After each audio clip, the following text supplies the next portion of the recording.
The dog appeared to be solely for emotional support, but when the child performed a quiet signal, the dog revealed a truth that had remained unspoken. The courtroom in Toledo, Ohio, felt overwhelmingly large for her. 8-year-old Tanya Ellison sat upright in her chair, her feet dangling above the floor, holding the leash of her golden retriever, Milo, firmly in her hands. Her braids were neatly done, and her pink barrettes made a quiet clicking sound with any head movement. She spoke little, showed no signs of nervousness, simply remained still and observant, appearing remarkably composed for a child in a room filled with unfamiliar faces, awaiting a discussion of subject no child should need to comprehend. Beside her, Milo remained motionless as well. He sat close, his eyes partially closed, his comforting presence against her leg. Many assumed the dog's purpose was to ease her anxiety and provide a sense of security within the imposing environment. And while that was a contributing factor, there was a deeper significance, far more than met the eye. From a bench, Judge Mark Halbard looked down. He was in his 60s, his gray hair thinning and his glasses perpetually sliding down his nose. Throughout his career, he had presided over numerous cases, gang violence, difficult family court proceedings, and even widely publicized trials. However, something about this young girl held his complete attention. Perhaps it was the calm focus in her eyes, or perhaps it was the dog, or maybe it was the fact that not a single person in the courtroom, even the defense attorney, was able to elicit a reaction from her. The room held a considerable number of people, enough that quiet murmurs occasionally arose as someone moved closer to whisper. Seated on the left was the defendant, Russell Banning, a man in his late 40s with short hair, a pressed shirt, and his hands carefully placed in his lap. His lawyer repeatedly tapped a pen against the table, anticipating the cross-examination. Tanya had not yet glanced at Russell. Kendra Ellison, her mother, was seated 2 rows back, quietly holding a tissue in one hand and a cross necklace in the other. She hadn't uttered a word since entering the building, simply keeping her gaze fixed on her daughter, hoping the moment would quickly pass. She feared it wouldn't. Judge Halbard then cleared his throat. "Mrs. Ellison, are you ready?" Tanya glanced at her court-appointed therapist, who offered a slight nod from the front bench. She did not return the smile, only offered a single nod. "Yes, Your Honor," the therapist responded on her behalf. "She is ready." The judge nodded briefly and turned to the bailiff. "Bring the witness." A door opened to the side, and 2 officers entered. The man accused of changing Tanya's life walked deliberately to the stand, attempting to appear calm, but his eyes repeatedly darted toward Milo, and Milo, who had been entirely relaxed until that moment, raised his head. Tanya didn't react, though her hold on the leash became a little firmer.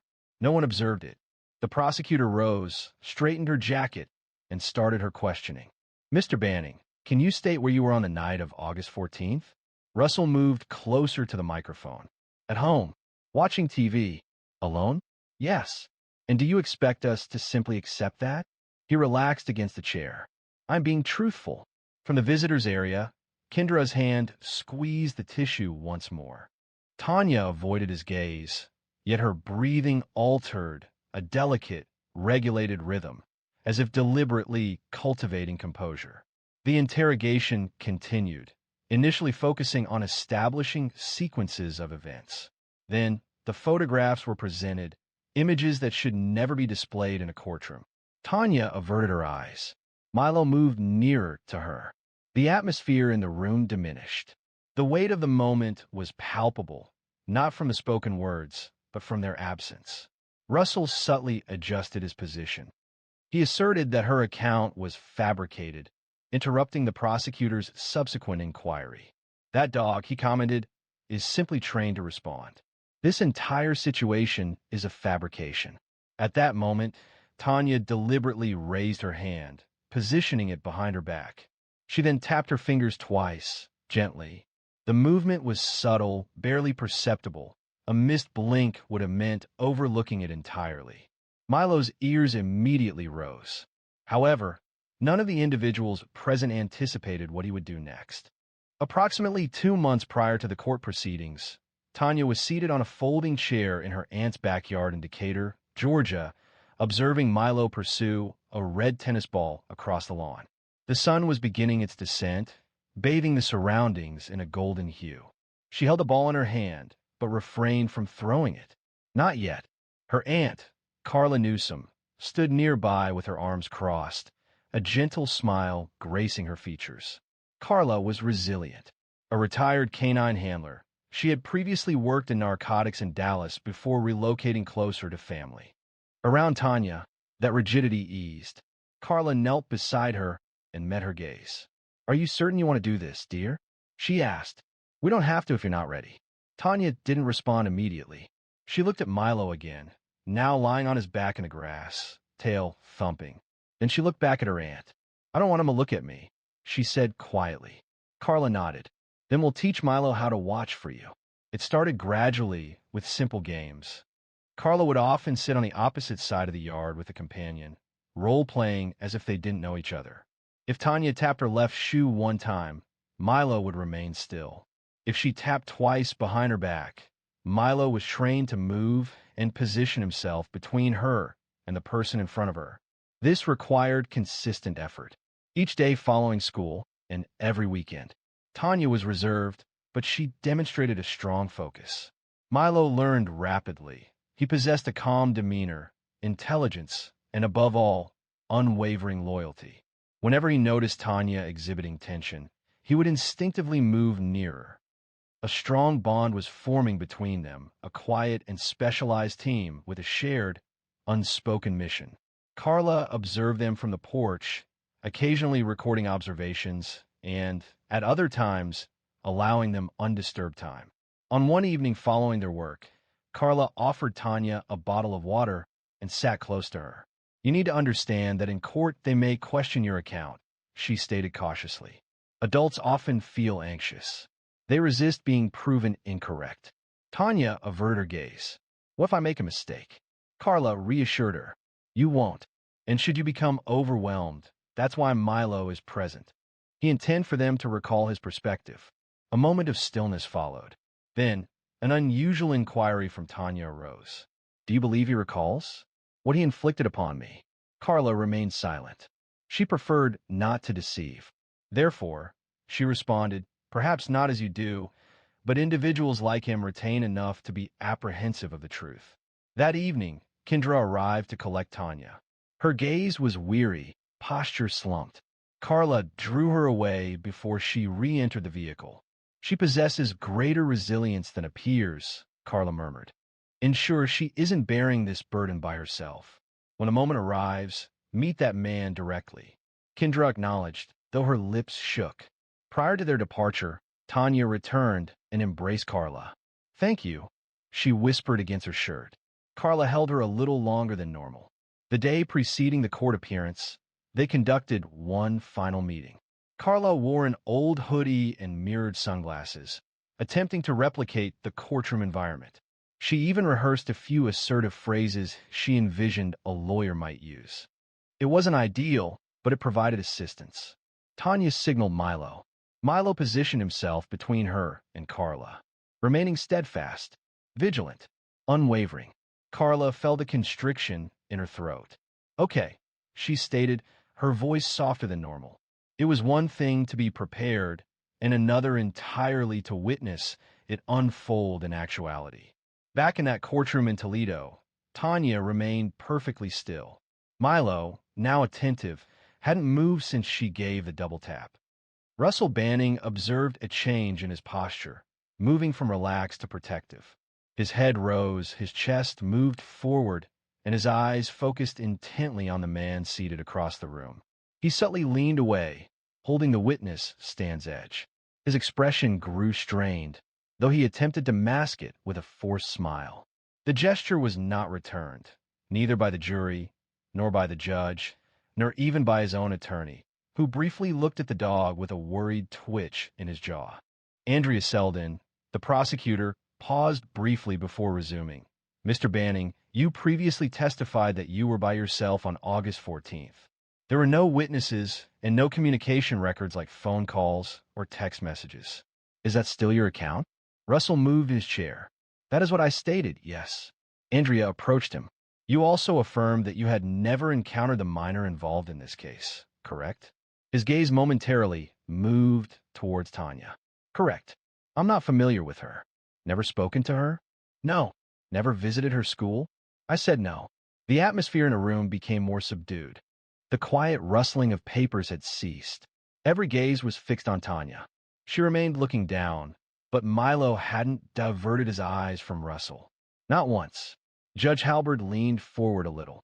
Andrea turned to Tanya, her voice softening. Tanya, do you feel safe right now? Tanya didn't speak. Instead, she reached down and touched Milo's back. He didn't move, but the growl was so quiet, it almost sounded like a tremor. Just enough to be heard. Enough to shatter the silence. Russell blinked. I want to be clear, Andrea stated, maintaining a calm tone. The dog had been specifically trained for her protection, under the direction of a certified canine handler. He is not reacting to anxiety, but to behavior. Gerald Lasky, the defense attorney, abruptly stood. Objection. This is speculative. Judge Halberd raised a hand. Sit down, Mr. Lasky. You will have your opportunity. Gerald resumed his seat, appearing unassured. Andrea approached the bench and picked up a small folder. Pursuant to the court's approval, I would like to present a short video documenting Tanya's therapy sessions. Permission granted, the judge stated. The screen descended behind the witness stand. A video commenced playing. It depicted Tanya in her aunt's backyard, peacefully walking with Milo. Carla appeared in the frame, portraying different scenarios. One tap, Milo remained by her side. Two taps. He advanced, his demeanor shifting similarly to how it had been in court. Following the video's conclusion, a significant silence ensued. Judge Halberd then addressed Russell directly. I have presided over many trials. I have encountered numerous courtroom dogs, therapy animals, and trained service animals. However, I have never witnessed an animal react with such immediate instinct. Russell attempted to speak, but remained silent. Tanya then raised her gaze, deliberately and quietly. Her voice, when she spoke, was gentle. He does not speak loudly. He only whispers. Andrea turned towards her with kindness. Who, dear? Tanya indicated the man on the stand. Him. A profound silence filled the courtroom. Russell rose quickly. This is a fabrication. Are you allowing a child and a dog to determine my fate? Milo advanced, his growl intensifying. The bailiff intervened swiftly. Sir, please be seated. However, Russell remained standing. He increased his volume. This isn't factual material. It's maneuvering, Milo stated, with a single distinct bark. The judge struck his gavel. Sufficient. Any further disruptions, and you will be ejected from this courtroom. Russell retreated to his chair, his face ashen. He mumbled something quietly, but it was inaudible. The jury observed intently, motionless. Tanya leaned back in her chair, her hand still on Milo's back. She remained silent. However, the truth was no longer concealed within the evidence or legal language. It was now plainly visible to all. One could sense the gravity of the situation. It wasn't a boisterous moment. It wasn't theatrical. It was silent, as if the atmosphere in the courtroom had been suddenly removed. Judge Halbert straightened his glasses and looked toward the bailiff. Let's take a 5-minute recess. He addressed the jurors. Please remain seated. The gavel struck the desk, yet there was no movement. There was no whispering, no throat clearing, only silence. Milo stood motionless, positioned before Tanya, gazing intently at Russell Banning as if he possessed prior knowledge of the outcome. Carla, positioned behind the barrier, made eye contact with her niece. She offered a slight nod, not to influence her, but to signal her presence. Weeks earlier, she had explained to Tanya that you don't need to be loud to anyone. The truth doesn't always need to shout. Sometimes it simply observes. That's what Milo was doing currently, observing, remaining still. Across the room, Russell was falling apart. He pulled at his collar, adjusted his posture, and spoke quietly to his attorney. His voice had changed, now more pointed and uncertain. The composed demeanor he's arrived with was gone, replaced by a noticeable unease. It was obvious to everyone.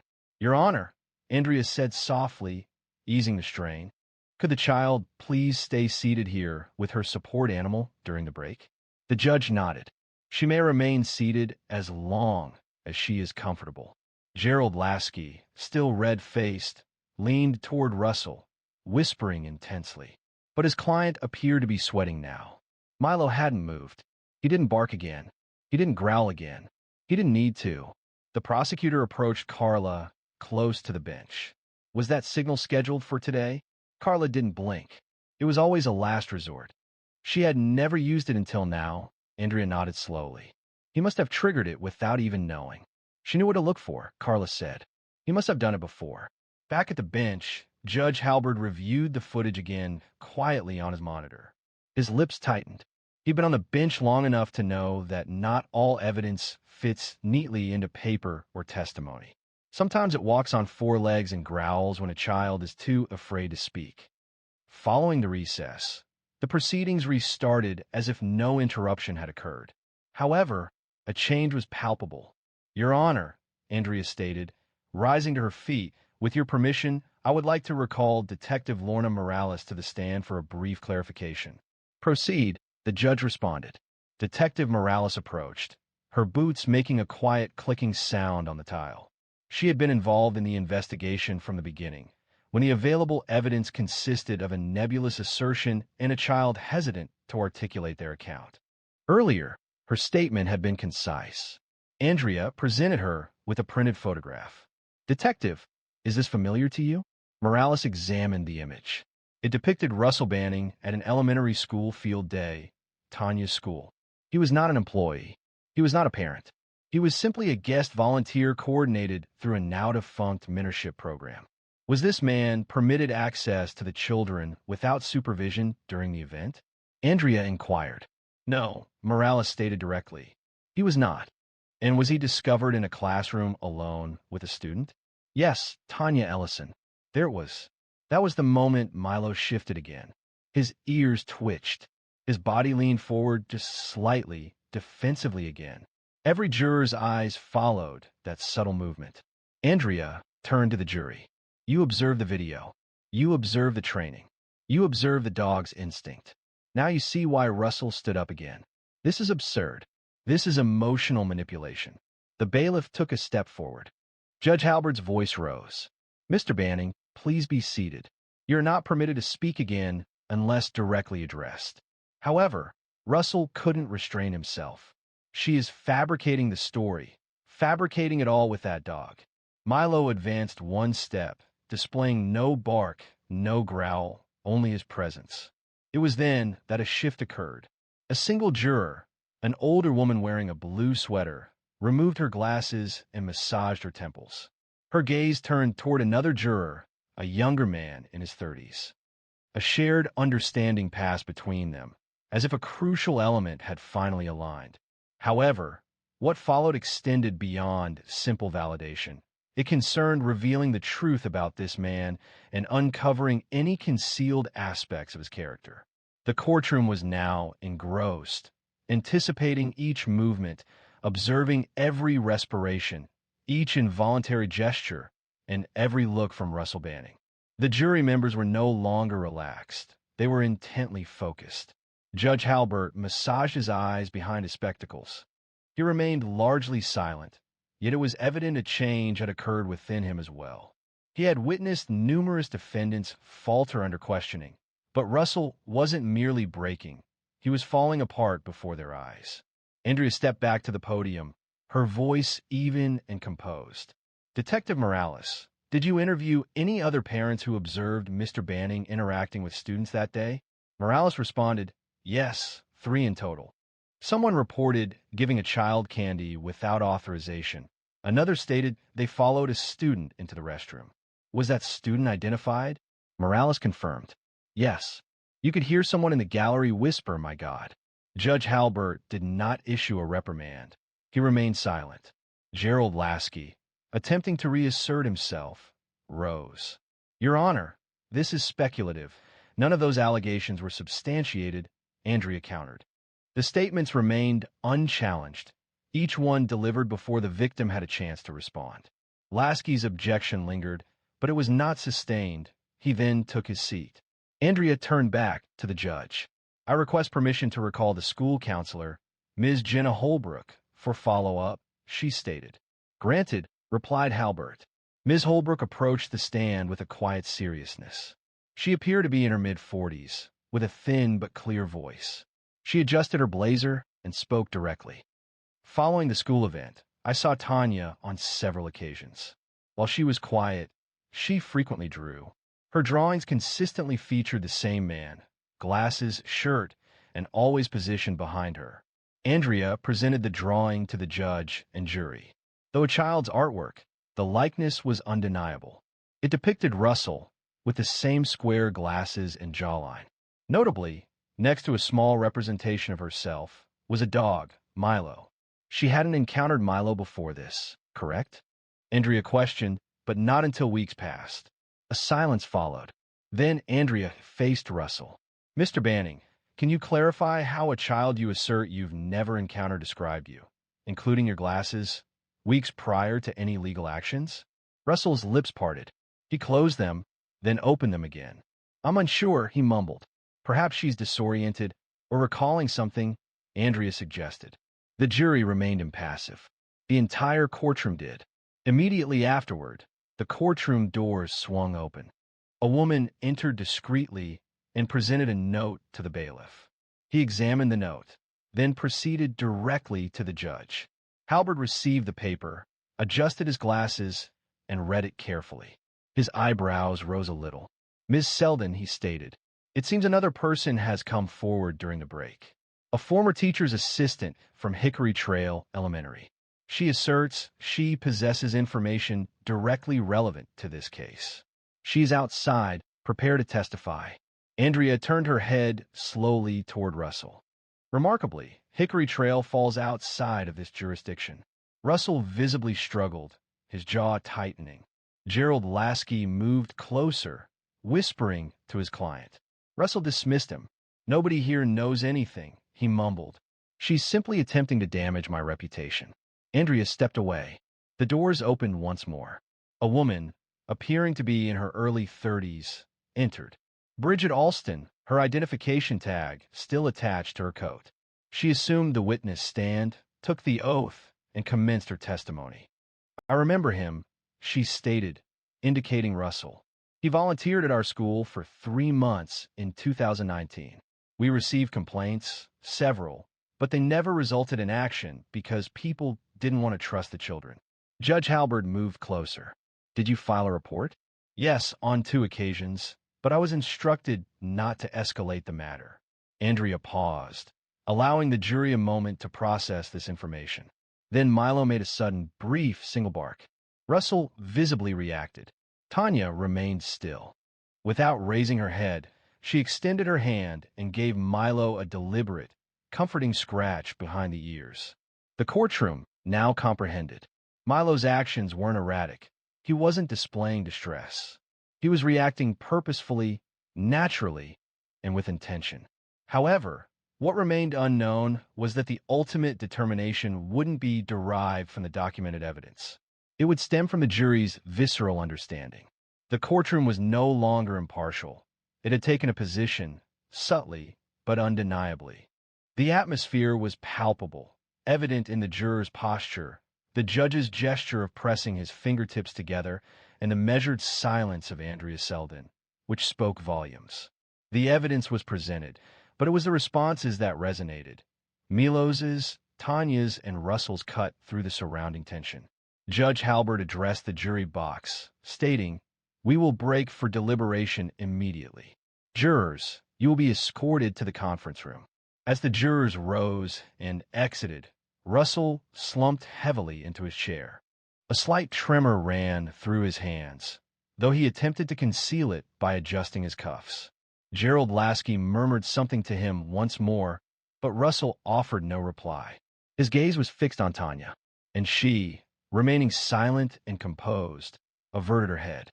Milo settled back into a relaxed posture, his body curled beside her, his head resting on her shoe, as if the storm had subsided. As if his duties were complete, temporarily, the gallery stayed silent. The room remained still, save for Carla, who rose to stretch and walked over, placing a gentle hand on her sister's shoulder. Kendra hadn't seemed to breathe since the testimony began. Her fingers were red from repeated twisting. "You did well," Carla whispered. "You did better," she responded. The jury had been absent for almost 2 hours. Upon their return, the bailiff brought the room to order. Judge Halbert appeared more weary than previously, but his voice remained firm. "Have you reached a verdict?" The jury foreman, a middle-aged man with a weathered suit and a tight jaw, rose. "We do, Your Honor." The question came, "And how do you find the defendant, Russell Banning, on the count of criminal misconduct with a minor?" "Guilty," the foreman stated, the word falling with a weighty certainty. It resonated, clear enough for all present. "Regarding the count of trespassing on school property with intent to harm?" "Guilty." Russell Banning's shoulders slumped. He remained silent, offering no outburst. The outburst had ceased. Only a sense of quiet acceptance lingered. Andrea shut her binder. There were no celebratory gestures, no smiles, just a feeling of relief. Securing a case such as this doesn't feel like triumph. It feels like air flowing back into a space that was suffocated for too long. Judge Halbert addressed Tanya. "Ms. Ellison, I observe that you spoke sparingly today, but you conveyed more than many adults ever manage. And I believe you." Tanya remained composed, but she nodded. "And Milo," Halbert peered over his glasses. "I've never expressed this in a courtroom, but if I possessed a medal to award, he would be wearing it." A few people chuckled softly for the first time in hours. Subsequently, in the hallway outside the courtroom, reporters assembled. Microphones, cameras, the typical commotion. Kendra moved protectively before her daughter. "No questions today," she stated firmly. "We're simply going home." Carla opened the passenger door. Milo entered first. Then Tanya climbed in beside him. The car ride home was quiet. Carla remained silent. Kendra didn't press. However, halfway along the highway, Tanya spoke up. "Will he go away forever?" Kendra glanced in the rearview mirror. "I don't know, baby, but he won't hurt you again. That's for sure." Tanya stroked Milo's fur. He licked her hand. Upon arriving home, Carla hung up her coat and reached for the leash to walk Milo. Tanya followed her to the door. "Can I come?" "You don't have to." "I want to." Beneath a pale sky, they walked in silence. There were no cars, no barking, only the sound of gravel beneath their shoes. At one moment, Tanya paused and looked upwards. "Do you think other kids are scared like I was?" Carla nodded. Tanya fell silent for a moment. Then she inquired, "Can we teach other dogs, too?" Carla regarded her. This little girl who had once gone completely silent, now formulating plans. "Yeah," she replied softly. "I think we can." But this story wasn't simply about a dog or a courtroom. The focus was on the moment a child's experiences are finally validated, and when staying silent isn't the only path to safety. 2 weeks following the trial, subtle changes began to emerge. These weren't dramatic or obvious, but appeared in minor details that only a select few observed. Tanya was able to sleep soundly through the night without any awakenings. Kendra ceased the habit of leaving all the lights on in the house. And Milo, he stopped standing watch outside Tanya's bedroom door. He settled on her rug instead, peaceful, understanding his girl no longer needed to sleep with her shoes on. However, recovery isn't always linear. One afternoon, while Carla and Tanya were organizing dog toys in the living room, a letter arrived. Carla held the letter, glancing over to Tanya, who was now guiding Milo to stay with a simple hand signal. "You did that," she remarked. Tanya looked up. "No, we did." Carla smiled and settled down beside her. "You know what most people forget?" She continued. "Adults don't always have the answers." She paused. "But when kids speak, even if it's frightening, even if it's chaotic, it stirs something in everyone else." Tanya considered this briefly, then murmured, "I didn't think anyone would believe me." Carla nodded. "That's why your input was particularly valuable." Later that week, they went back to the backyard for the first time since Milo's training. Carla brought out an old duffel bag filled with harnesses and treats, and Tanya brought her sketch pad. She sat under the tree, sketching out commands, hand signals, and little notes only she could understand. Milo dozed nearby, one paw twitching in his sleep. Kendra came outside, holding 2 lemonades. "I was thinking," she said, handing one to Carla. "Perhaps we could discuss partnering with the local shelter and see if they would allow us to train a couple of dogs there. It would be a small undertaking, just a trial run." Carla raised her eyebrows. "Are you certain?" Kendra replied with a half-smile. "Yes, but I'm tired of being afraid." A few months later, they were conducting weekend sessions at a small training field in the city park. They called it Signals, and word spread slowly. Parents brought kids, shelters brought dogs. Some of the children didn't talk much, some didn't talk at all. Without fail, they appeared every Saturday. Even Milo, despite his advancing age, consistently attended. He remained silent, offering no barks or growls, but observed attentively. Tanya would position herself at the forefront, notebook in hand, providing instructions in concise, easily understood steps. A microphone was unnecessary. People drew near to listen. Periodically, she would look towards Carla, seeking confirmation. Carla would respond with a thumbs up, or occasionally simply offer silent encouragement if you got this. And Tanya succeeded. Individuals who had learned about the case would approach Tanya in public. Some offered thanks, while others remained silent, simply smiling and departing. Tanya didn't require recognition. She found satisfaction in the possibility that someone, somewhere, might now be more likely to believe child. One evening, while closing up the field, Carla asked her, "Do you ever wish that day in court had unfolded differently?" Tanya looked up from brushing Milo's fur. "No, not even a little." She shook her head.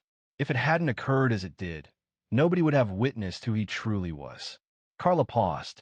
The quiet confidence she held for her niece continued to surprise her. Prior to leaving, they paused before the small painted sign near the gate. It displayed Sig Nulls in red, with a paw print substituting the A. This was Tanya's suggestion. Carla placed her hand on Tanya's shoulder. "You transformed something terrible into something that helps people," she said. Tanya smiled. "He helped me first," she replied. She glanced down at Milo. He blinked up at her, his tail wagging softly. He no longer required instructions. He was already prepared, and perhaps that was the intention. It's often the case that those who appear least imposing possess the most profound insights. And frequently, the most subdued voices resonate most powerfully, particularly when someone or something offers unwavering support. If you've reached this point, thank you. Consider this a prompt to pay close attention, especially when interacting with children, and to trust their instincts when they express discomfort. You may be the only person to do so. If this story resonated with you, please consider subscribing and sharing it with someone who might benefit from hearing it. Remember, there's always someone waiting to be believed. A man struck a 53-year-old woman on public transit, mistakenly believing she was alone and vulnerable. He was unaware that her husband held the position of the most respected officer in town. It had been a challenging day, characterized by delays and setbacks. When Vanessa Kirkland arrived at the Blue Line platform in downtown Sacramento, her heels were causing discomfort, her back ached, and she was 2 missed calls behind schedule on her way to the train. The time was approaching 6:15 p.m. The sun had already begun to descend behind the old courthouse building. She looked at her phone, but did not check the notifications. Not tonight. Vanessa was 53, possessing a sharp mind, a warm voice, and consistently wearing her silver-framed glasses and demonstrating patience. She worked as a lead advocate at a nonprofit legal center, experiencing long days, emotionally draining environments, and paperwork that was constant. Nevertheless, she wouldn't trade it. Assisting individuals, particularly families navigating a system they found perplexing or untrustworthy, felt like a duty, not merely a profession. As the train arrived, she boarded and looked for a place to sit. Limited space was available. She located a partially filled row towards the center and settled in with a soft exhale, placing her tote bag next to her.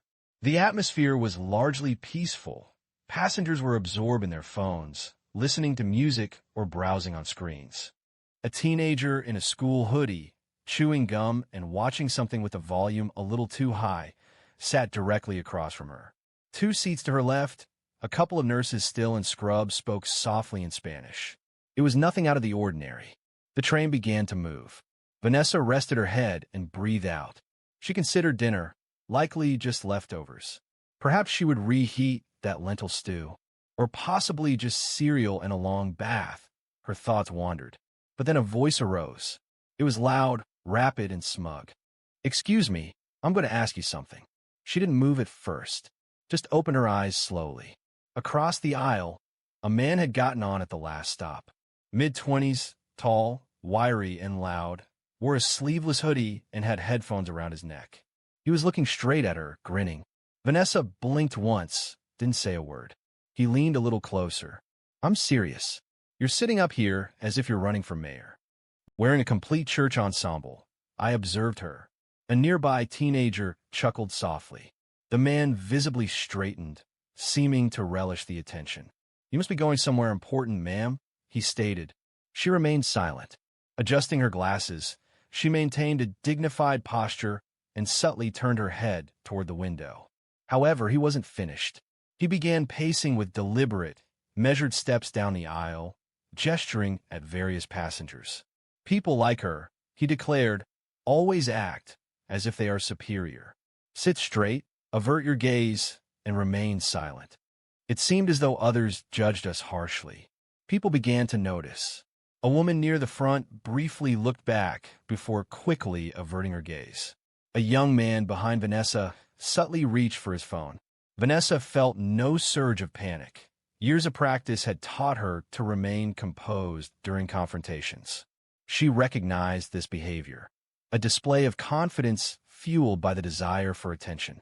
A man who felt more powerful when others appeared diminished. She spoke calmly. "You should take a seat." Her voice was even, neither raised nor trembling, simply resolute. The man paused. He paused, appearing hesitant. Then, he tilted his head. "Oh, are you giving orders now? Do you have a badge or something?" Vanessa remained unmoved. "No, but you're embarrassing yourself in front of a train full of strangers." His smile briefly wavered. Then he moved closer, too close. However, the atmosphere in the car shifted. People were observing now, more than previously. There was tension, certainly, but also a sense of anticipation, as if everyone was awaiting the next development. Vanessa remained still, her gaze fixed on him, her hands resting in her lap. He smirked. "You got a mouth on you. Let's see if you talk like that when I'm a little closer." But he didn't know who he was addressing, and he was about to discover that the hard way. The train rattled forward, cutting through the city as if oblivious to the escalating tension inside Car 7. The man, later identified as Kyle Dunham, aged 26, with a record full of petty nonsense, stood inches from Vanessa now. A subtle aroma of malt liquor and mint gum emanated from his breath. He lowered himself, observing her with the gaze of a child studying a motionless doll, anticipating her to break eye contact first. She remained steadfast. "You're one of those strong, independent types, huh?" He expectorated. "Always got something smart to say when there's people around to protect you. But you on your own now, sweetheart." Vanessa released a barely perceptible sigh, the kind intended to convey disappointment, not weariness. "I'm not on my own," she stated. Kyle surveyed the surroundings with a flourish. "Oh, who has you back, then?" he called out, raising his voice. "Does anyone among you want to come and save Grandma over here?" He paused. "No, I didn't expect so." The word grandma stung more than he anticipated, not because of her age, but because of the implication behind it. It suggested she was diminished, that women aged and became invisible, useless, laughable, something to ridicule, not to honor. Nevertheless, she remained composed. "You're embarrassing yourself," she stated gently. "That's what bullies do when they are afraid." Kyle appeared startled, freezing in place. "How do you know my name?" he demanded. Vanessa subtly shifted forward, her voice remaining composed. "You mentioned it earlier, on the phone, prior to boarding the train. That was a deception." He denied having done so. but her statement unnerved him, prompting him to question what else she might know. "You're crazy," he mumbled. Vanessa turned back toward the window, not in a dismissive manner, but as if he were insignificant. This was the catalyst. Kyle's pride couldn't withstand the rejection. The audience had fallen silent. His performance was unsuccessful, and a bitter expression tightened his features. "Finish speaking now?" he demanded. "All that talking, and now you're afraid?" Vanessa remained silent, so he gently nudged her shoulder, a clear indication that this was no longer a verbal exchange. A sharp intake of breath came from the rear of the vehicle immediately. Vanessa raised her gaze slowly, maintaining her composure and silence.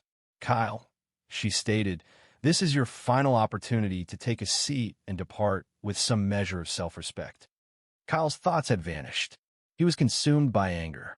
Humiliated, vulnerable, and needing to regain command, he struck her. The sound was distinct, a smack of skin against skin. Her glasses moved slightly. Her head tilted a little due to the impact. Exclamations arose, escalating into a commotion. People stood up. Phones appeared. A voice called out from the rear. Vanessa simply blinked, then remained still. She carefully straightened her glasses, neatly arranged a strand of hair behind her ear, then fixed her gaze directly upon him. "You have just committed a significant error." Kyle hesitated briefly, his hands still raised, his breathing now shallow. "Who do you think you are?" he asked, his voice softer. She inclined her head. "You'll find out soon enough." Two rose back. The young man who had been quietly recording rose and walked to the rear of the car. He had observed something in her eyes, something unyielding, not fearful. It prompted his movement. A voice murmured, "She's important. I believe she's someone." Another voice followed. "Is that the chief's wife?" "That's the police chief's wife." And now Kyle was hearing the murmur. "What?" he said. No one answered, but the mood in the car shifted. It had gone from outrage to recognition. This wasn't just a woman on a train anymore. This was somebody. Vanessa stayed still. Her cheek stung. Her hand trembled just a little in her lap, but she didn't let it show. Instead, she reached for her phone, opened a text, typed 5 words, "Call me when you can." Sent. She glanced upward, not toward Kyle, but at the doors. The train was one stop from Curtis Park Station, and that was the extent of his remaining time. Curtis Park Station was less than 2 minutes away now, but for all those inside the train car, time began to lengthen. No one was speaking anymore. Not genuinely. There were hushed tones, murmurs, yes. But the atmosphere had changed, becoming concentrated and oppressive. Kyle sensed it. He disliked it. He positioned himself in the middle of the aisle, as if he had something yet to demonstrate. His gaze now moved frequently, scanning the passengers who avoided eye contact. He observed those recording, resenting their lack of laughter. They weren't fearful of him, either. Not anymore. "Man, you're tripping," he mumbled. She started it, trying to appear superior. No one reacted. Across from him, Vanessa had repositioned her tote onto her lap. Her fingers were clenched around the straps, her thumb rhythmically stroking a small stitched detail. She felt no fear. However, anger simmered within her. A quiet anger, an anger that held back, an anger that was justified. Her skin still felt hot. The mark of his hand remained visible. She refrained from touching it. Maintaining a composed stance, she kept her shoulders straight. She was aware of the scrutiny, not only from those with phones, but also from the observant individuals who had witnessed similar incidents and felt powerless. Now, their attention was on her, and so was Kyle's. "You think you're better than me," he hissed suddenly. "That's what this is. You people always act like you're too good." Vanessa finally looked at him. Her voice was low. "I don't think I'm better than you. I think you're making choices you're going to regret." "You threatening me?" He shot back. "No," she said. "I'm warning you. There's a difference." The train gave a mechanical groan as it began slowing into Curtis Park. The lights flickered once overhead. Kyle turned toward the door, fidgeting. A woman 2 seats down whispered something to her boyfriend. He nodded subtly, moved his hand into his jacket pocket, a badge, an off-duty officer merely awaiting the signal. And then Kyle turned back one last time. "You ain't nothing but a loudmouth in a skirt," he spat. Nobody gonna save you.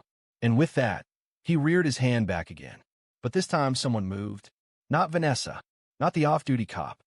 A man, tall, with a beard and still wearing a dusty construction vest from work, moved quickly from the rear of the car. He seized Kyle's wrist as he started to swing and pulled it down forcefully. "Try that again, and I'll break your arm," the man stated, his voice calm but menacing. Kyle attempted to free himself, but was unable to. The man's grip was stronger and more resolute. "Finished?" he inquired. Kyle swore, recoiled, and stumbled toward the opposite wall of the train. He appeared like a trapped creature, snarling more from panic than from any sense of dignity. Vanessa rose. It wasn't sudden. It wasn't theatrical. Just even. She surveyed the car, noting the woman with her phone, the young man in the hoodie, the child in the back feigning disinterest. Then she looked at Kyle.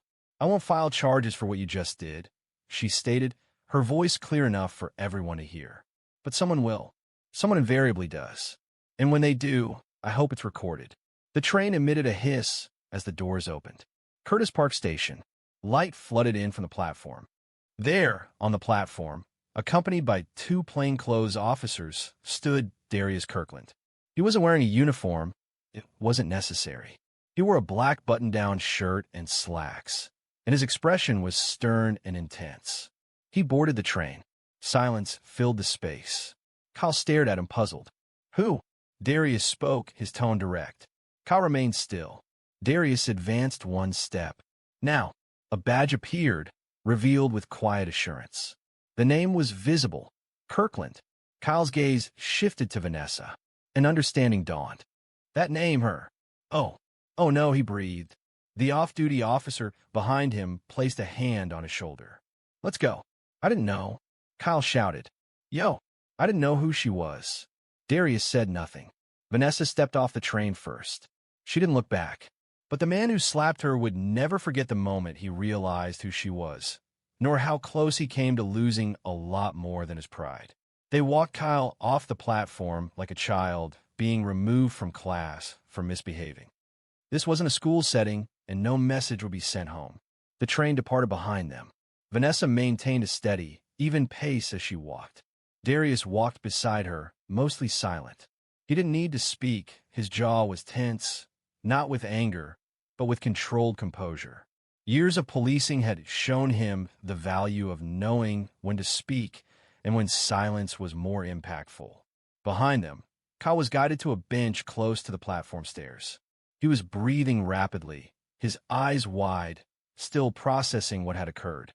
A plainclothes officer stood close by, observing with little visible emotion. Vanessa reduced her speed and then spoke softly, her voice almost a whisper. "I'm okay." Darius looked at her, his eyes showing a trace of gentleness for the first time since boarding the train. "I know you are," he replied, "but I'm not." He hesitated. "I saw the entire video before I arrived. The initial message I received was from Naomi Simmons. Do you recall her? From Housing Court?" Vanessa gave a single nod. She witnessed the event as it unfolded, communicating it to me in just 4 words. "Is this your wife?" Vanessa released a sigh that mingled amusement and weary comfort. "You should have observed the child in the 3rd row," she remarked. He attempted to disappear the instant that boy began to be noisy, resembling Darren when he would feign sleep to evade tasks. Darius laughed softly. "I long for that boy," she acknowledged, her eyes wandering across the platform. Many people on that train likely recognized this scenario. However, this time the events unfolded differently. He touched her shoulder gently. "It's because you didn't react," she said. "That alters everything." A few yards behind them, Kyle began to fall apart. Not from guilt, not yet, but from fear. The fog lifted, and the man he slapped was standing nearby, shaking hands with law enforcement, while his own hands were held beneath his thighs like a child avoiding reprimand. An officer spoke to him, and his reply was abrupt and overly loud. Darius overheard. "I didn't even hit her that hard." He glanced at Vanessa, his expression remaining composed. "Do you mind if I handle this?" She gave an affirmative nod. "I trust you." Darius then proceeded back toward Kyle, his steps deliberate and controlled, as if approaching a speaker's platform rather than a bench. Kyle sat up straighter as he noticed Darius's approach. Yo, look, I didn't know who she was, man. I didn't know she was, like, married to a cop. I believe she was simply just what? Darius interrupted. Tell me. Kyle's mouth opened, but he didn't speak. Darius sat beside him, maintaining a comfortable distance. You thought she was merely a woman. Alone. An easy target. Kyle's lips tightened, seeking an explanation. She was speaking her mind. No, Darius responded, his voice calm. She was demonstrating composure. That's not a common sight, is it? I didn't harm her in that way, though. You made contact with her. You placed your hands on her. Before an audience. Recorded on camera. And then there was another attempt. Kyle scanned the area, as if searching for support. But the platform was empty. There was no one to assist him. No one ever did for people like Vanessa. That was intentional, Darius stated. You're fortunate because she's extending understanding that others wouldn't. But don't misinterpret that as a sign of vulnerability. Kyle lowered his gaze. His earlier arrogance diminished to a smaller form. The inflated self-assurance had vanished. He appeared more like a boy now, lost, tired, and suddenly very aware of how much worse things could have been. What's going to happen to me? He asked. That depends, Darius said. Right now, you're being detained. There's an outstanding warrant on you for a missed court date from 3 months ago. Kyle's mouth dropped open. Unrelated, but not forgotten. Darius stood up. And later? That depends on what kind of man you decide to be when you walk out of holding. He turned, not waiting for a reply, and returned to Vanessa, who was now seated close to a column, eyes closed in a brief moment of quiet. However, the complete story wasn't finished, and its full impact hadn't completely arrived. At least, not yet. They didn't depart the station immediately. Vanessa had taken a place on the lengthy metal bench beside the wall, sheltered by the weathered Curtis Park sign. She sat straight, legs crossed at the ankle, and her hands were finally relaxed. A stillness had returned, the type often present after a disturbance. Darius stood a short distance away, holding a phone to his ear and speaking softly. Vanessa couldn't discern his words, but she understood his demeanor. It was the voice he employed when rectifying another's blunder. Following a few minutes, he ended the call, approached her, and sat next to her. They're taking him to county, he stated. He isn't facing charges yet for the slap. Not unless you request it. Vanessa remained silent for a moment. She wasn't trying to be elusive. She simply needed a short time to consider what was most important.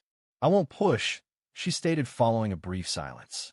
Let the warrant take care of it. That's sufficient for now, Darius agreed slowly, nervously biting his lower lip. He acknowledged her fortunate position. They remained seated next to each other. People passed them on the platform, some offering curious looks, some murmuring as they recognized her from the videos already in circulation. Vanessa had experienced widespread online attention previously. However, nothing like this. Typically, the shared content consisted of excerpts from her addresses at city forums or housing events. Previously, a video of her embracing a woman who had recently won a child custody case had garnered thousands of likes. However, this situation was different. Now, she was the woman on the train, and her face, still faintly marked where Kyle's hand had landed, was circulating across timelines and news feeds in real time. She anticipated the consequences, comment sections, opinions, outrage, and debate. Some might describe her as a hero. Others might perceive her as lenient for not responding in kind. Still others would likely seek to place blame. Darius broke the silence. Remember that speech I gave last week? He began. About dignity, public space, and consequence? She replied, yes, I was in the front row. He continued, I said every citizen deserves to move through their city without fear. That is the baseline, not the luxury. She nodded. He went on, when I said that, I was thinking about everyone. Children walking to school, grandparents catching the bus, teachers, nurses, grocery clerks. I hadn't been thinking about you, she acknowledged. I know, she said gently, and I regret that I hadn't. Vanessa turned to him. Please don't do that. He lowered his gaze. You shouldn't have been in that situation. She offered a brief laugh. Do you believe I haven't faced worse? His eyes rose. I've lived 53 years in this skin, Darius. On this earth, in this body. I've been followed, yelled at, disrespected, dismissed, and talked over. It simply so happened they were recorded. He showed no smile. Yet, he seemed to grasp the sentiment. You've always been stronger than I remarked. No, she replied. I'm simply more experienced. A train whistle echoed as a train arrived at the station. A different vehicle, different travelers, the same city. A young woman in scrubs drew near carefully, her gaze shifting between them. Excuse me, Mrs. Kirkland? She inquired. Vanessa turned. Yes, I just wanted to express my gratitude, she said, for the way you manage him, for maintaining your dignity. Vanessa rose, offered her hand. What's your name? Rosa replied. I'm a nurse at St. Joseph's. You had a long shift? Vanessa nodded. You take care of people all day. Thank you. Rosa appeared taken aback by the courtesy. She offered a small nod and departed. Darius rose to stand next to his wife. Let's go home. But Vanessa didn't move immediately. She glanced around the platform one last time, observing the train tracks, the benches, the signage, and the flow of people as if nothing had occurred. It felt as if time had restarted. I'll ride the train tomorrow, she stated. Are you certain? Yes. And the following day. And the day after that. I refuse to be silenced simply because someone is unfamiliar with me, Darius said, placing a gentle hand on her back. However, as they departed the station, neither of them realized the extent to which this moment would affect those beyond the train car. This became clear when the news broke. By the time they arrived at their home in Southland Park, Vanessa's phone had received more than 20 notifications. Darius had received a significant influx of communication. Friends, journalists, colleagues, and individuals they hadn't spoken to in years suddenly recalled their contact information. She chose not to respond to most of these inquiries. The incident had already been reported in the local news by 9 p.m. One news source titled their report community leader assaulted on light rail, suspect apprehended at station. Another opted for a more dramatic headline. Slap on the train sparks debate over civility and race. However, the video clips were the content that spread most rapidly. A 16-second vertical video, filmed by someone sitting 3 rows back, captured Kyle's words. This is our Lance. It showed the slap and the subsequent moment where she met his gaze, appearing unaffected by his action. Within hours, the video surpassed 100,000 views, then 200, and finally 500,000. Each comment offered an opinion. Some praised her composure, others questioned why no one intervened earlier, and predictably, some found fault. Daria was sitting on the bed's edge, looking at news articles, her jaw tight. Vanessa entered from the bathroom, her face freshly washed and her hair wrapped. You should put that away, Vanessa said. Daria looked up. I keep reading these comments. People analyzing what you should have said. What you didn't say. It's as if you were putting on a show. That's the internet. Daria replied. I simply dislike seeing you transformed into a symbol. Vanessa lifted an eyebrow. That has been occurring since I was 13 years old. The first instance I experienced being followed in a drugstore simply for wearing lip gloss marked a turning point. Daria sighed. I know. I only wanted you to find some quiet. I have quiet, she replied. And I still do. That boy didn't deprive me of anything. In fact, he provided a space for me to express what I've always felt. He looked at her, pausing. That regardless of your identity, respect isn't gained through increased volume or physical force. It's demonstrated by how you regard those who are not indebted to you. She positioned herself beside him, carefully taking the phone from his grasp and placing it on the nightstand. You recall what you told the academy class last spring? She inquired. Which part? He responded. We don't train for revenge. We train for response. Darius chuckled softly. I borrowed that line from my grandfather.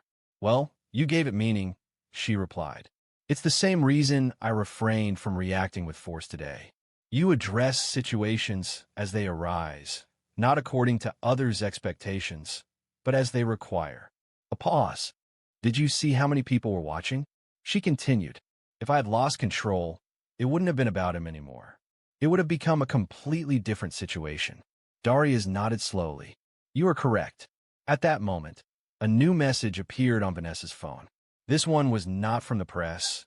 It was from a mother of a high school student she'd represented 6 months earlier in a school discrimination case. She had defended him after he'd been suspended for what proved to be a false accusation by a teacher. The message stated, "My son saw the video and said, 'That's Miss Kirkland. She's real. I just want you to know how much you matter to people like us. Thank you for being who you are.'" Vanessa looked at the message for a long moment. Then she gave the phone to Darius silently. He read it, exhaled, and for the first time that night, he allowed himself to smile. "You matter," he said. "So do you," she replied. The following morning, while they were seated together on the porch enjoying coffee, a news van leisurely drove down the street. The vehicle didn't halt, but the camera within directed its view towards the house before proceeding onward. "I suspect today will be more eventful than anticipated," he remarked. "I believe every day is," Vanessa replied. She rose, stretched, and retrieved her tote bag near the door. "Are you going out?" he asked. "Yes. They require my presence at the center. We have eviction hearings scheduled for this week. I will not be absent due to someone being unable to accept a woman speaking directly." Darius also rose. "Desire a lift?" She offered a smile. "No, I will travel by train." She observed her intently for a moment. "Are you certain?" "I want to be visible. Identical seat, identical time. Because I'm not the one who requires anonymity." However, as Vanessa resumed her schedule, the events that transpired on that train continued to resonate far beyond the station, impacting dinner conversations, classrooms, news organizations, and homes throughout the nation. Following those initial moments, video recordings of Vanessa Kirkland were shared across newsrooms, courtrooms, break rooms, and barbershops. The incident generated discussion in locations that seldom addressed individuals like her, middle-aged, black, composed during pressure, unaffected by disorder. Podcasts featured it. Community forums offered perspectives. National broadcasters attempted to contextualize it, as though it conformed to a predetermined narrative concerning race, gender, and power. However, the situation defied easy categorization. That was its compelling quality. Despite everything, Vanessa consistently took the same train, often securing the same seat when available. Whenever someone recognized her, they would offer a nod or a quiet expression of gratitude. On one occasion, an elderly gentleman approached her to simply state, "I witnessed what occurred. I'm showing my granddaughter." I told her, this is how one maintains composure during a crisis. Vanessa, however, wasn't seeking acknowledgement. That's what made her actions so meaningful. She had navigated hardships previously. The difference was that the world hadn't been documenting it. The city organized a public forum 2 weeks later. Community safety, transportation, and law enforcement relations were the focus of the meeting. The hall was full. Darius was invited to speak. Attendees anticipated a discussion about crime statistics and updated patrol approaches. However, he chose to recount the story of the train. "I wasn't present at the beginning," he stated from the podium. "I wasn't seated beside her. I didn't observe the expression in his gaze or the stillness with which she remained while others spoke. But I was present when it concluded, and what I witnessed extended beyond my wife." He embodied restraint, strength, and a level of control that most of us only discuss in theory. He paused, looking out at the crowd. Her actions transcended mere self-preservation. She demonstrated that standing your ground doesn't always require physical force. Sometimes it involves maintaining composure when someone is attempting to undermine you. Vanessa remained silent that evening. She was seated in the second row, wearing a navy blazer and black slacks, her hands resting in her lap. Observing, hearing, understanding. Afterward, as they headed back to the vehicle, a young reporter stepped forward. He appeared apprehensive, holding a microphone in one hand and a phone in the other. "Mrs. Kirkland," he began, "do you believe you represent something, given what transpired?" She regarded him. "I am not a symbol," she replied. "I am a woman. I was weary. I was on the train, returning home, and someone believed that entitled them to behave as though I lacked significance, but the manner in which it was addressed. Many are describing it as impactful." She remained composed. "What's impactful?" she stated, is learning how to maintain your composure in a world that persistently attempts to disrupt it. He began to pose another inquiry, but she raised her hand subtly. "That is all," she responded. "Have a good evening." She and Darius departed into the night, and the story, though no longer dominating news coverage, persisted. It resonated in discussions among friends, in classrooms, when instructors utilized it as a practical example. Reflecting on the events, many recalled the emotions they felt witnessing it, prompting introspection about their own responses, their own stillness, and their own sense of self-respect. Kyle Dunham appeared in court 3 days following his arrest. The court referenced his previous charges and imposed a 30-day detention while awaiting further investigation. Vanessa did not attend the court proceedings, stating that she had already expressed what she needed to. The legal center where she worked experienced an increase in support following the incident. Financial support arrived, and individuals registered to volunteer. A few referenced the video, but the majority expressed a desire to contribute to something impactful without needing fanfare.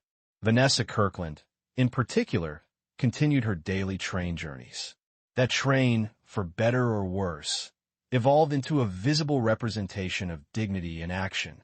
In a world often filled with distractions, individuals such as Vanessa Kirkland serve as a reminder of a truth that is often overlooked.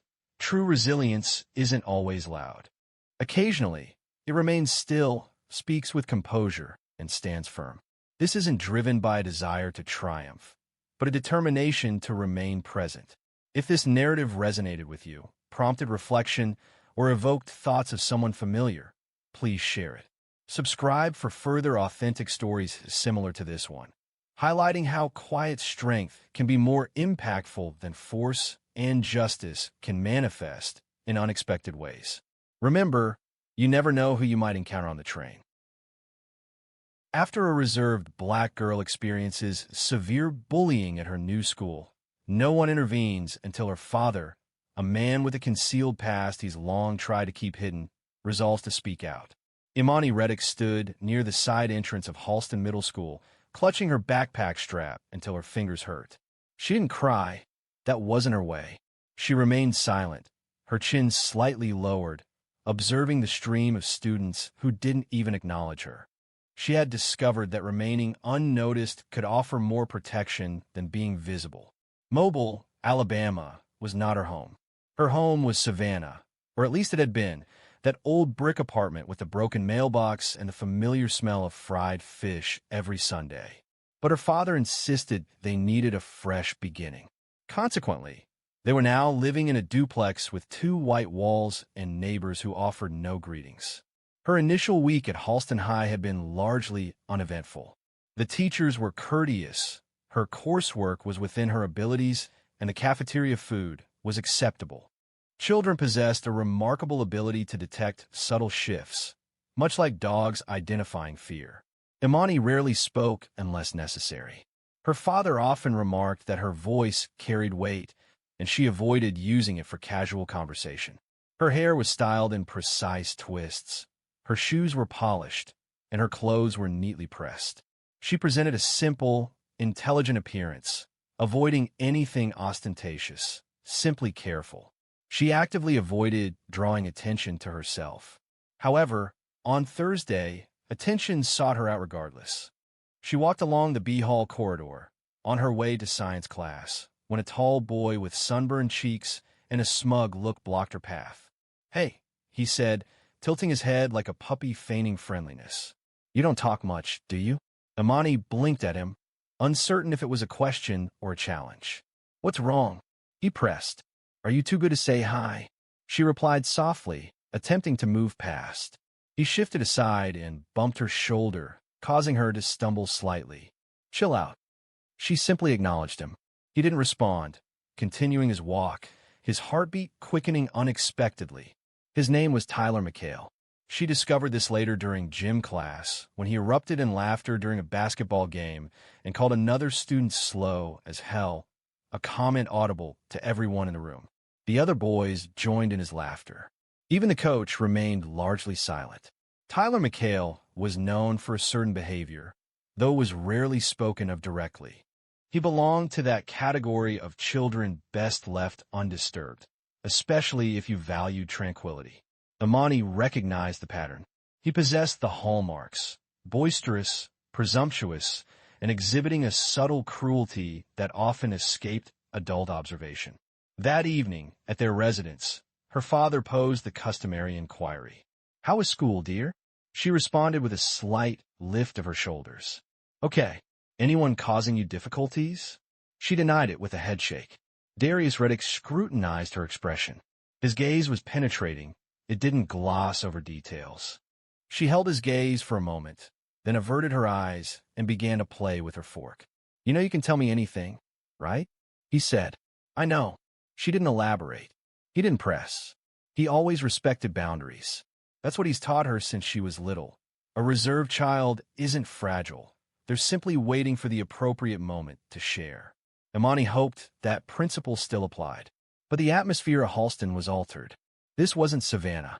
This wasn't the neighborhood where Miss Charlene looked after her when her dad worked late, or where Mr. Jalen across the street gave her peppermints on Sundays. This place didn't feel like it had people, just moving pieces.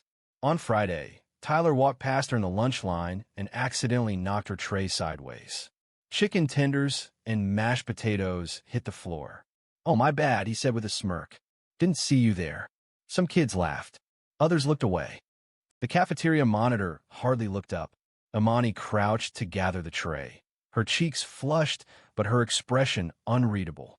She remained silent, simply tidying up and moving to the rear of the queue. Tyler departed as if everything was normal. However, it was significant, especially for her. But that was only the start, and the most difficult moments were still to come. By the second week, the cafeteria event felt like an introduction. Tyler had made it his purpose. Imani didn't understand why. Perhaps it stemmed from her lack of visible reaction compared to others. Or maybe because she didn't appear afraid, despite feeling it. Regardless, Tyler perceived this as a challenge. Initially, it manifested as hushed comments behind her in the hallway. This escalated to staged applause when she responded to questions in class. Following her excellent score on an English pop quiz, he publicly questioned, what's she attempting to demonstrate? Trying to be the teacher's favorite or something. During gym class one day, she was the last person chosen for teams. Tyler, positioned beside the student selecting players, whispered, "She probably doesn't even sweat like the rest of us, but she thinks she's too good to stink." He spoke loud enough for 3 other boys to overhear. They laughed. Imani didn't respond. Her lack of reaction served as her shield. However, silence can sometimes exacerbate the situation. By Wednesday, the conflict escalated to physical actions. One morning, she entered class to discover someone had written "mute monkey" across her desk in pencil. She paused, studying the words briefly, before retrieving her eraser. Her hand moved deliberately as she erased. She detected muffled laughter nearby. Later that afternoon, in the hallway, Tyler passed by and murmured, "Better get used to it." That evening, she returned home with a torn strap on her backpack. Her father immediately observed the damage. "What happened?" Darius inquired. "It got caught in the locker hinge," she replied. He remained silent, not meeting her gaze, for a significant pause. Then, in a measured tone, he asked, "You sure about that?" She confirmed with a nod. "Yeah." Darius observed her for a few more seconds, his expression strained. He rose, proceeded to the kitchen, and opened a drawer. Returning with an antique sewing kit, he began to mend the strap while she sat at the table, feigning study. The quiet returned. It wasn't oppressive, just commonplace. She understood he was hesitant. She also recognized he would wait however long she required. A tightness began to build within her, feelings she couldn't articulate. Friday proved to be particularly difficult. During lunchtime, Tyler positioned himself directly across from her, without an invitation or a tray, simply offering a smile. "You don't enjoy conversation, do you?" he remarked, tapping the table with his fingers. "Are you one of those peculiar individuals? Do you believe yourself superior to others?" Imani continued eating, deliberately slow, bite after bite. "I asked you a question," he stated, raising his voice. "Or are you too unintelligent to respond?" Those nearby began to observe the exchange. Several phones were unavailable. Imani glanced up at last. "No," she stated. "No what?" She asked. "I don't believe I'm improved. I simply dislike waste." Immediately after the words were spoken, a plate of spaghetti launched from the periphery. It struck her chest, coating her shirt with red sauce and onto her lap. Amusement rang out. She rose deliberately, making no effort to clean the sauce, simply fixing her gaze on Tyler. His eyes widened, not with fear, merely with surprise. The lunch monitor arrived, predictably late. "What happened?" she asked, her expression already frustrated. Imani remained silent, instead choosing to gather her tray and proceed to the closest trash can. Sauce dripped, and her shirt was stained. Her heart pounded in her chest. That night, she skipped dinner. Her father knocked twice on her door before entering. She was seated on the floor, altering the shirt in her sketch pad, drawing thick black lines over what used to be white cotton. "Baby girl," he said quietly. She didn't answer. He came and sat beside her. "I've been keeping my peace," he said, "trying to let you breathe, give you time. But I know something's going on, and I ain't the type to just sit back while my daughter's hurting." She looked at him, her voice barely a whisper. "I can handle it." "I know you can," he said. However, that shouldn't necessarily be the case. What he didn't know, what neither of them knew, was how near things were to spiraling out of control. It happened the following Tuesday. The school day felt long and tiresome. Imani kept her head down, remained in the back of classrooms, and avoided the cafeteria entirely. She learned which bathrooms were usually empty, which hallways had working cameras, and which ones didn't. However, you can't account for everything. Following sixth period, she was walking along the east hallway. The walls were bare, the lockers were damaged, and there was little movement. Her backpack felt unusually heavy, not due to books, but from the burden she carried within. Feelings of anger, shame, and a nameless sensation that lingered behind her eyes, occasionally causing them to sting without explanation. Then she detected it, the sound of footsteps behind her. Rapid. She didn't look back, simply increasing her pace. However, a sudden shove followed. Forceful. Her shoulder impacted the metal lockers. Her bag slipped from her arm and landed on the floor. "What's your problem, freak?" Tyler's voice echoed behind her, too loud for the space. Imani turned slowly, breathing through her nose. "I'm not bothering you," she said. "Do you think you can disrespect me in front of everybody and get away with it?" He stepped closer. "Go away, Tyler. Or what? I'll tell someone." He grinned. "Like who? Those teachers that don't even look at you? Please." Imani didn't move, didn't blink. Tyler looked down, then abruptly reached for her backpack. She moved to obstruct him. A misjudgment. He pushed her again, this time using both hands. She stumbled. Her shoe snagged on the wall trim, and her head impacted the corner of the locker with a muted, unpleasant sound. She fell to the floor, as if her supports had been severed. A moment of stillness followed. Even Tyler recoiled slightly. Imani remained motionless. Blood began to trickle down the side of her face, a single streak across her cheek. A janitor located down the hall abruptly rounded the corner. His mop stopped in its motion. "Hey, what is happening?" he exclaimed, hurrying toward the scene. Tyler ran. The ambulance arrived in just minutes. The principal appeared suddenly, with a phone in hand, a worried tone of voice, and a visibly pale expression. The quiet moment they had previously afforded Tyler had vanished. By the time Darius received the notification, Imani was already at Springdale Medical Center. A nurse informed him that she was awake but required stitches. She sustained a mild concussion and had swelling on the left side of her face. He remained silent. He entered her room, his eyes carefully observing every detail, as if committing it to memory. She appeared smaller in the hospital bed. Not delicate, merely smaller than he recalled. She turned her head slowly upon seeing him. "I'm sorry," she whispered. That was what affected him deeply. "Don't," he said, kneeling beside the bed. "Don't apologize." Her lips trembled. "You instructed me to inform you when I required your presence. I am here now," he stated. He remained still. He sat with her for hours. He barely blinked. Nurses came and went. At one point he asked one of them, gently how many times the school had called about incidents with Imani. The nurse looked at her chart, then looked back at him. The answer was none. He stared straight ahead after that. When they finally got home, Imani went straight to bed. Darius didn't. He sat in the dark at the kitchen table, hands folded, eyes locked on a spot on the wall. He rose, proceeded to the rear closet, and retrieved an aged shoebox. The contents were innocuous. No weapons were present. No firearms. No blades. Only a folded sheet of paper, a photograph of a man he hadn't seen in 10 years, and a telephone number penned in diminishing blue ink. He examined it intently. Subsequently, he grasped the telephone and initiated a call. "Hello?" A voice responded. "It's me," Darius stated. A pause ensued. "Didn't expect to ever hear from you. I require information." "Regarding what?"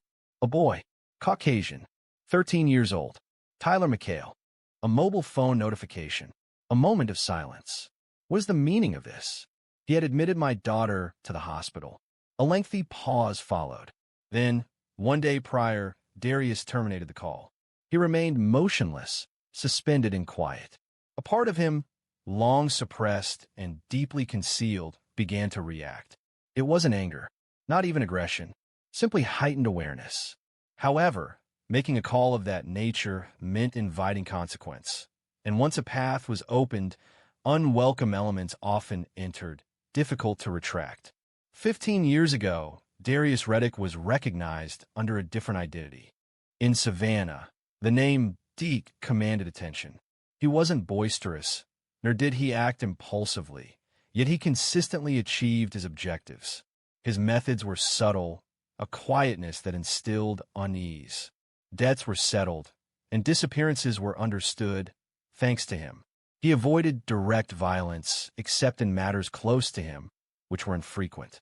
Deke didn't seek a leadership role. He shunned the public eye. He positioned himself just behind those in power, and that's where true influence resided. But then Marissa became pregnant. Marissa wasn't living on the streets. She was pursuing her education to become a nurse. She was known for her beauty, directness, and intelligence. When she informed Darius they were expecting a child, a change occurred within him. He began to contemplate his lasting impact. He thought about what his daughter would perceive when she looked at him. He worried about the number of falsehoods it would require to conceal his true identity from her.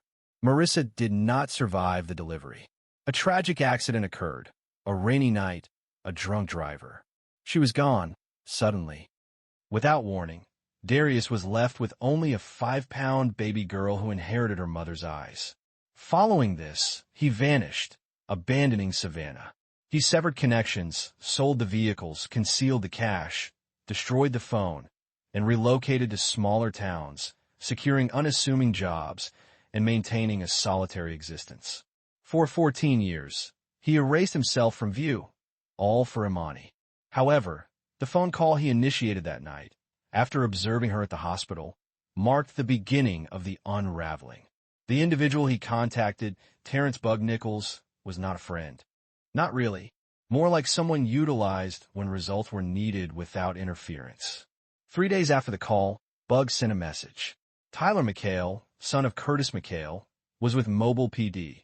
Curtis ran a side job for a while, moving product through impounded vehicles. He was caught 5 years ago, but avoided conviction on a technicality. He still wears the badge. Still corrupt. Darius considered this information. He did not desire vengeance. This was not about harming a child. Understanding that his father was a man who abused his authority to manipulate people was a different matter. It suggested Tyler was acting aggressively because he's avoided repercussions. Someone had instilled in him the belief that there would be no accountability. This ignited a deep anger within Darius, an anger he hadn't felt in a considerable time. He drove across town that night. He parked a few blocks from an old warehouse by the train yard. He knocked once, then twice slow. Bug answered. His face appeared older. His body seemed thicker, but those eyes, still cold. Thought you were out for good. Bug said. I was. Bug gestured for him to come inside. So what changed? Darius looked around. Metal shelves, old crates, a faint hum of radio static in the corner. I need to scare somebody. Bug raised an eyebrow. Scare. I want the message to land but no blood. Bug chuckled. That ain't your usual style. I'm not that man anymore. Bug looked at him for a long second, then nodded. All right, I got someone who owes me. Real discreet. Ex-military. Now works security. He will leave a note they will remember. No threats. No harm. Just presence, Darius stated. Bug grinned. You want to haunt the man. Precisely. 2 days later, Curtis McHale returned home to discover his front door slightly ajar. Inside, nothing was stolen. However, every drawer had been opened, and his framed awards were placed face down. A single Polaroid photo rested on his recliner, an image of Curtis from 5 years ago, hands cuffed, head down, flanked by officers. On the back, a simple sentence. If anything happens to my child again, yours is next. Curtis failed to report the incident. He understood the protocol. This was not something you concealed. During that same week, Tyler ceased attending school. There was no official notification. No farewell. Imani observed his absence, but remained silent. She returned to her classes, head held high, quiet, but no longer concealed. However, Darius recognized that revisiting the past doesn't always allow it to settle. Occasionally, it resurfaces with anger. The house phone rang shortly after 11:30 p.m. Darius seldom answered calls from numbers he didn't recognize, but a feeling compelled him to answer. He remained silent, simply waiting. A low, familiar, and dry voice spoke. You made noise, Deke. Darius paused before responding. Then he requested silence, just a presence. The voice emitted a chuckle. Yeah, well, some presence echoes louder than you think. Darius gripped the phone more firmly. Who is this? The voice inquired. You remember Devin Mars? That name caused a sharp, uncomfortable feeling in his throat. Devin Mars had previously worked as a problem solver in Savannah. Uncompromising, precise, and driven by ambition. Darius had wronged him several years prior when Mars threatened someone Darius valued. The incident concluded with a tense confrontation that was never discussed. Until now, he currently resides in Pensacola, involved in real estate, nightclubs, and politics. His child attends Halston Prep. Rumors suggest he's become aware of your name once more, and he's displeased. Darius leaned back in his chair, the kitchen clock ticking behind him like a countdown. I'm no longer part of that world. Then why was your name being circulated again? Click. The line disconnected. For the next hour, Darius remained silent. His thoughts raced. Devin Mars did not forgive, and he did not forget. If his name was being passed around, that meant others were paying attention as well. It wasn't just about Tyler anymore. It was about what people believed Darius might become again. The mere thought of it made his stomach churn. He recalled Imani, how she used to fall asleep on his chest. She remembered how she'd learned to walk with her arms out like wings. He'd promised her a different life, a quiet one. But quiet wasn't always safe. At school, people noticed Imani was walking a little taller. She didn't smile much, but her silence now felt different. Less like retreat, more like strength. Her teacher, Miss Kendrick, pulled her aside after class. I just want to say I'm sorry we didn't do more. We should have, she said. Imani looked her in the eye. I am not relying on others to act appropriately anymore. Miss Kendrick stopped. You possess more strength than you realize. However, strength was insufficient on its own. On that Friday, a black SUV with tinted windows arrived outside the school precisely as the final bell sounded. The vehicle was not the property of a parent, and it remained parked. Imani observed it. A feeling, not of fear but of familiarity, churned in her stomach. She didn't know who was inside, but she had seen a car like that previously, back in Savannah. Following her grandmother's funeral, she informed her father that evening. Darius didn't inquire. He simply moved to the rear room and retrieved a phone from a drawer. Instead of contacting Bug, he dialed another number. A woman answered, her voice raspy, reminiscent of gravel and whiskey. It's been a long time, Deke. Too long, Tanya. I heard you went soft. I did on purpose, he replied. She chuckled once. That's good, but now you're calling. I need eyes on a vehicle. A black SUV with Florida license plates was parked outside Halston Middle School. A moment of silence followed. Then, a voice said, I'll have something for you tomorrow. That night, Darius remained near Imani's bedroom door. This wasn't due to a lack of faith in the locks. It was simply the spot where he felt most at ease. The following day, Tanya returned the call. The vehicles are connected to Mars' nightclub. They are not registered in his name, but his driver utilizes them. Imani's school is not part of his typical route. Darius took a deep breath. He is currently not taking any action. He was either sending a message or anticipating one from you. That afternoon, Darius drove to Pensacola. There were no weapons and no threats. Only an old envelope containing a picture of Marissa, Imani's mother. He gave it to the security guard at Mars Club. He instructed the guard to tell Deke that this was now the only thing that mattered, and that if anything happened to her, he would not engage in conversation. The guard remained silent, accepting the envelope and retreating as if it were hazardous material. Darius did not wait for acknowledgement and returned home in silence. When individuals such as Mars are provoked, they do not allow the matter to drop. They identify vulnerabilities, and Darius possessed one. It began with a package. Small, plain, without a return address. It was sitting on Darius's porch 2 mornings after his trip to Pensacola. He understood he should not touch it immediately. He examined it, studied the corners. There were no wires. There was no unusual weight. Nevertheless, he opened it outdoors, cautiously, using a pocket knife he hadn't used in years. Inside was a USB drive. Nothing else. He brought inside. He connected it to the older laptop he's kept isolated from network. The screen displayed a solitary video file. It was labeled property. He initiated playback. Grainy security camera footage from a grocery store parking lot appeared. Imani was visible near the front entrance, using her phone. Then a figure entered the scene. He didn't approach her. He didn't speak. He simply stood across the lot facing her, watching. Subsequently, he walked away. The camera followed his movement. He was a white man, with a shaved head, wearing a blue jacket. A face Darius recognized. An old Mars enforcer. Still alive, it seemed. No warning had been given. None was necessary. The meaning was unmistakable. We could contact her whenever we pleased. Darius shut the laptop and remained motionless for a considerable time. Afterward, he entered the bathroom and studied his reflection. He no longer resembled Deke. The beard was flecked with gray. His hands appeared heavier than before. Yet something within him, something cold and sharp, remained untouched. He picked up the phone and initiated one last call. "It's important that they all be present," he stated. 3 hours later, he found himself in the back room of a car shop in Foley. 5 men were seated around him. Each possessed a history they hadn't documented.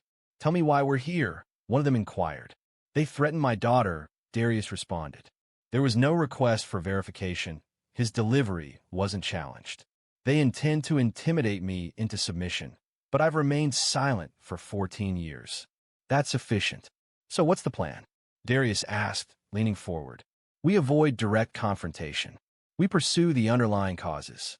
Every man Mars is connected to is exposed. We illuminate them. Their records, their deals, their back channels. We leak everything." "You trying to destroy him?" Darius stated. "I'm reminding him that just because I walked away doesn't mean I forgot how to play." The men nodded. Over the next 3 days, Darius orchestrated a quiet demolition. Public records were sent to journalists. Photos were sent to wives. Hidden accounts were reported to the IRS. One of Mars' clubs suddenly got flagged for health code violations. Yet another establishment lost its liquor license abruptly. The process was handled discreetly and legally. However, the implications were unmistakable. By Friday, the SUV ceased appearing at Imani's school. Mars became silent. There was no retaliation, no communication, but the situation remained unresolved. That evening, Imani returned from school and discovered Darius at the kitchen table with the envelope from the club placed before him. She sat opposite him. For the first time, she inquired, "What did you used to do?" He regarded her for a prolonged period. Then he responded, "I engaged in actions I regret, actions that instilled fear in people, actions that ensured our sustenance." She acknowledged this slowly. "And now I'm striving to become someone different." She paused. "But you reverted to those actions to safeguard me." I reverted to protect you from those who disregard the established guidelines. Not out of desire, because it was necessary. She remained silent for a moment. I wish to no longer experience fear. She stated finally. He reached across the table. You are not. Not anymore. They remained seated for a while. As evening approached, no elaborate words were needed. It was a moment of shared understanding between two people. The following week at school, Imani offered to read her essay in English class. Her voice was steady. The essay explored courage, not the dramatic kind seen in films, but the courage to appear regardless, to speak even when hesitant, and to remain upright despite external pressure. Following the class, Ms. Kendrick offered a subtle smile, conveying a sense of pride. Imani returned the gesture, a quiet but genuine expression. Darius understood that peace achieved in this manner invariably demanded a price. He only hoped he had paid sufficiently. Spring arrived in Mobile Sutley that year. The trees bordering the schoolyard became vibrant and lush, and the days extended slightly. It had been nearly 2 months since Imani had last seen Tyler McHale's face. She never learned precisely what had transpired with him. Speculation circulated. He transferred schools. His dad took a leave. His family relocated. However, no one provided verification, and Imani had no desire to inquire. Her attention was now directed elsewhere. When Northwood High School announced the annual student-led assembly, Ms. Kendrick urged Imani to participate, to do more than simply attend, to speak. Initially, she felt unsure. However, something within her changed. A form of understated bravery emerged. It wasn't boisterous or flamboyant, but resolute, much like herself. Consequently, she registered. On the day of the event, as her name was announced, the gym grew almost silent. Teachers leaned forward. Students ceased their whispers. Imani walked to the podium with her hands at her sides. Her notes were folded in one pocket, untouched. She surveyed the crowd. Rows of students who had once laughed at her now ignored her or simply averted their gaze. And she began. My name is Imani Reddick. A few months ago, I wished no one would know my name. I didn't want to be noticed. I believed that staying quiet would keep me safe. She paused. But silence doesn't always guarantee safety. Occasionally, it merely renders you unseen by those who could offer assistance. It was painfully obvious to those who intended harm. Several people looked my way, and some averted their gaze. I experienced bullying. It wasn't due to any action on my part, simply because I didn't align with someone else's preconceived notion of how I should appear. It was a painful experience, and it diminished my sense of self. She briefly looked towards the back of the gym, where Darius stood partially obscured, with his arms crossed, observing her. However, I realized that silence does not equate to strength. Understanding when and to whom it's important to speak. That is strength. I believed I needed to manage everything independently. I was mistaken. She averted her gaze, then returned her attention upwards. I now have an advocate for me, not simply offering verbal support, but demonstrating tangible assistance. And I want every person present to acknowledge this, particularly those who have felt as I once did. You are not obligated to face challenges alone. The initial response was silence, a pause where the words resonated powerfully and truthfully. Then, a single clap broke the stillness. It was followed by others, until the room was filled with applause. Imani moved forward without a smile. It wasn't necessary. Her words carried the impact. Following the assembly, several students came to speak with her. They were subdued and showed deference. Many simply expressed their gratitude. Others offered their apologies. A few inquired about spending time together. She paused, considering her response. That evening, back at home, Darius prepared grilled chicken on the patio. The aroma of charcoal and sweet onions filled the air. Imani sat close by, her knees drawn to her chest, observing the dancing flames. Did you truly mean what you expressed? Darius questioned. He flipped the meat once. Then he glanced at her. Your mother. She used to speak like that. Imani smiled. You think she'd be pleased? I know she would. A silence followed. She'd also say I'm allowing you to mature too quickly, he added. Imani laughed once. You sort of are. He chuckled. I suppose we're both learning. Later, as the sun dipped behind the houses, they sat in quietness. Not the kind they used to carry around like armor. This quietness was different, lighter. Imani didn't require her father to be flawless. Her need was simply for his presence. And Darius, acknowledging all he had done and all he had concealed, understood that safeguarding her didn't invariably involve burying the past. Occasionally, it meant accepting responsibility for it, so she wouldn't have to. Existence rarely offers a complete escape from sources of pain. Yet it provides a choice. Remain silent, or voice your truth. Walk independently, or accept another support.